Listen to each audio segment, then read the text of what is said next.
مسلمان بھول گیا اپنا کام،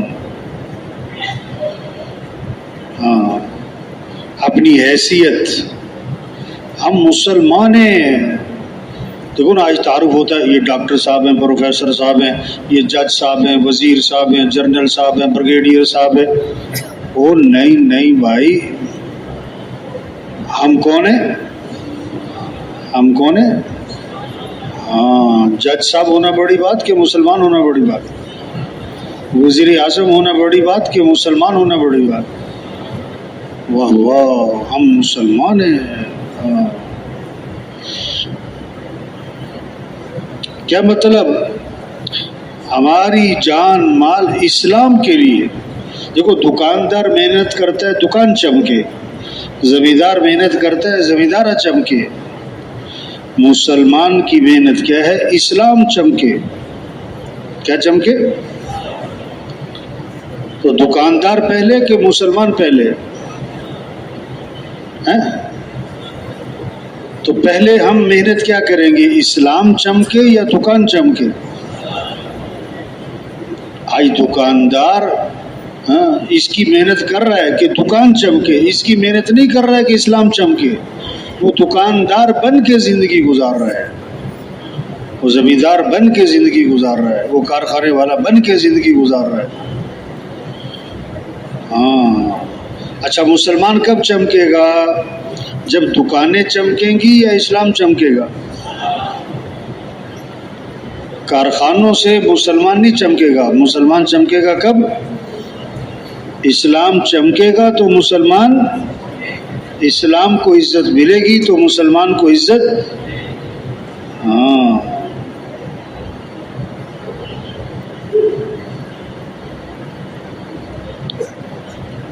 ہم حضرت محمد مصطفیٰ صلی اللہ علیہ وسلم کے امتی ہیں، قیامت تک کوئی نبی نہیں ہے.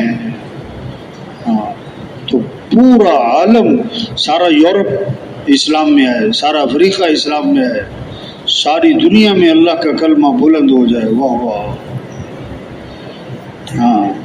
یدخلون فی دین اللہ افواجا، فوج در فوج لوگ اسلام میں داخل ہو رہے ہوں، قوموں کی قومیں اسلام میں آ رہی ہوں، ملکوں کے ملک اسلام میں آ رہے ہوں. ہاں. یہ ہے کام، یہ ہو جذبہ، یہ ہو عزم، یہ ہو فکر، یہ ہو شوق، یہ ہو ولولہ. واہ واہ. ہاں. اپنی حیثیت کو پہچاننا، اپنی ذمہ داری کو پہچاننا، اپنی زندگی کے مقصد کو پہچاننا. عقل مند ہے جو زندگی کے مقصد کو پہچانے اور با مقصد زندگی گزارے، اور انتہائی نادان ہے جو مقصد زندگی کو نہ پہچانے اور بے مقصد زندگی گزار دے. بے مقصد. ہاں. ظلم کسے کہتے ہیں؟ وضع الشیء فی غیر محلی، کہ چیز جہاں کے لیے ہے وہاں نہ لگانا. یہ جان مال وقت زندگی استعداد صلاحیت یہ اللہ نے دی کس لیے؟ کہ یہ صلاحیت لگے اسلام کے پھیلانے پر، اسلام چمک جائے، اللہ کا کلمہ بلند ہو جائے، انسانوں کو ہدایت مل جائے، سارے انسان جہنم سے بچیں. کہ صلاحیت اس پر لگنی تھی. وہ صلاحیت لگ گئی کس پر؟ مال کمانے پر. کس پر لگ گئی؟ مال کمانے پر. ہاں. ہو جان کھپا رہے ہیں لوگ، مال کماؤ. جن کے پاس مال نہیں ہے وہ بھی مال کما رہے ہیں، اور جن کے پاس مال ہے وہ بھی مال کما رہے ہیں. کیا بات ہے. اور جن کے پاس مال تھوڑا ہے وہ بھی مال کمانے میں لگے ہیں، اور جن کے پاس بہت زیادہ مال ہے وہ بھی مال کمانے میں لگے ہوئے ہیں. عجیب. بعض لوگ مال اس لیے کما رہے ہیں کہ ضرورتیں پوری ہو جائیں، اور جن کے پاس اتنا مال ہے کہ ضرورتیں پوری ہو رہی وہ کس لیے کما رہے ہیں؟ کہ خواہشات پوری ہو جائیں. اور جن کے پاس اتنا زیادہ مال ہے کہ خواہشات بھی پوری ہو رہی، وہ کس لیے کما رہے کہ دوسروں سے آگے نکل جائیں. کیا بات ہے، عجیب. کیونکہ مقصد زندگی سامنے نہیں. یہ تبلیغ، یہ 4 ماہ چلہ، 3 دن اجتماع سے روزہ، شب جمعہ، اللہ کے بندے آگے بیٹھنا ہے تو پہلے آنا چاہیے.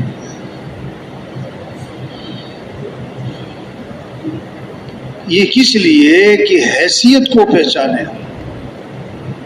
ہاں، بڑی قیمتی زندگی ہے. ہو یہ دوبارہ کوئی نہیں ملنی دوبارہ.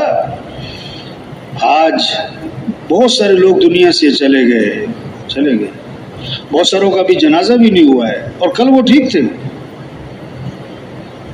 ہاں، بڑی قیمتی زندگی ہے، یہ دوبارہ ملنی کوئی نہیں ہے، اور جا رہی ہے بڑی تیزی سے. ہم دنیا میں کیوں آئے؟ ہمارا کام کیا ہے؟ ہماری ذمہ داری کیا ہے؟ ہماری زندگی کا مقصد. ہاں، ہم مسلمان ہیں، ہم حضرت محمد مصطفیٰ صلی اللہ علیہ وسلم کی امتی ہیں، اور آپ کے بعد کوئی نبی نہیں ہے. اب ہمارا کام اللہ کا دین پوری دنیا میں زندہ ہو. واہ واہ.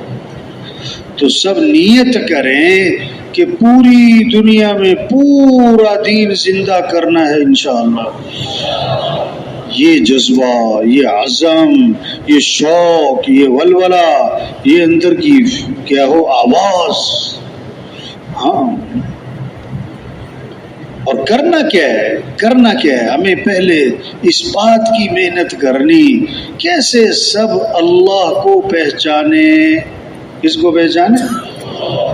ہاں، بچہ پیدا ہوا تو سب سے پہلا جملہ کان میں کیا ڈالا؟ اللہ اکبر، اللہ اکبر. سب سے بڑا کون ہے؟ اللہ ہے. سب سے پہلی آواز ہر گاؤں بستی صبح ابھی اندھیرا اور سناٹا، اور پہلی آواز کیا گونجتی ہے؟ اللہ اکبر، اللہ اکبر. سب سے بڑا کون ہے؟ اللہ. ہاں، علم کہتے ہیں جاننا. ہاں، اور جہالت نہ جاننا یا غلط جاننا. سب سے پہلے کس کو جانو؟ اللہ کو جانو. سب سے پہلے کس کو پہچانو؟ ہاں، اللہ کو پہچانو کہ اس ساری کائنات کے نظام کو چلانے والا کون ہے؟ اللہ. ہوا چلتی ہوئی نظر، ہوا چل پڑی، بھئی ہوا چل تو پڑی، لیکن ہوا چلائی کس نے؟ بادل آ گئے، بھئی بادل تو آئے، لیکن بادل بھیجے کس نے؟ بارش ہو رہی ہے، بارش ہوتی نظر آ رہی ہے، لیکن نظام کس کا چل رہا ہے؟ اللہ نہیں نظر آ رہا ہے. درخت نظر آ رہے، درخت کو اگانے والا کون ہے؟ پھول نظر آ رہے، پھول بنانے والا کون ہے؟ خوشبو رکھنے والا کون ہے؟ سبزیوں کو بنانے والا کون ہے؟ غلے، میوے. اللہ نہیں نظر آتے. بھینس میں سے دودھ آ رہا ہے، یہ بھینس میں دودھ کیا تعلق ہے بھینس کا دودھ سے؟ وہ تو سبز چارہ کھاتی ہے، خشک چارہ کھاتی ہے، گندا پانی پیتی ہے. یہ سفید رنگ کا دودھ کون بناتا ہے؟ اللہ. مرغی سے انڈا، بھائی مرغی اور انڈا، یہ کوئی مرغی کا کوئی کمال نہیں. اگر یہ کہا جائے کہ مرغی جو ہے نا اپنی طاقت سے انڈا بناتی ہے، مرغی اپنی طاقت سے انڈا بناتی ہے، تو مرغی کی طاقت زیادہ ہے کہ ہاتھی کی طاقت؟ ہاتھی انڈا دے سکتا ہے؟ اگر یہ کہا جائے کہ مرغی اپنی سمجھ سے، عقل سے انڈا بناتی ہے، تو مرغی کی سمجھ زیادہ ہے کہ سائنسدان کی سمجھ زیادہ ہے؟ سائنسدان انڈا دے سکتا ہے؟ بھئی نہ سمجھ ہے نہ طاقت ہے. مرغی میں انڈا بنانے والا کون ہے؟ اللہ. اس میں ذائقہ رکھنے والا کون ہے؟ اس میں غذائیت بھرنے والا کون ہے؟ اس پہ چھلکا چڑھانے والا کون ہے؟ سفیدی اور زردی بنانے والا کون ہے؟ درمیان میں جھلی رکھنے والا کون ہے؟ ہاں، اللہ ہے. ہاں، سارا نظام کس کا چل رہا ہے؟ اللہ کا چل رہا ہے. اب زمیندار ہے، پانی لگانے کی فکر، وہ سمجھتا ہے کھیتی پانی سے ہو رہی ہے، اس لیے وہ پانی لگانے کو بہت ضروری سمجھ رہا ہے۔ اگر وہ یہ سمجھے کہ کھیتی اگانے والا کون ہے، کھیتی پکانے والا کون ہے، اس کی حفاظت کرنے والا کون ہے، تو کس کو راضی کرے گا؟ اب آج کا زمیندار اللہ کو راضی کرنا زیادہ ضروری سمجھتا ہے کہ پانی لگانا زیادہ ضروری سمجھتا ہے؟ بھینسوں والا بھینس کو پانی پلانا زیادہ ضروری سمجھتا ہے کہ نماز پڑھنے کو زیادہ ضروری سمجھتا ہے؟ اگر بھینس کو پانی نہیں پلایا دودھ کم ہو جائے گا، یہ اسے پتہ ہے،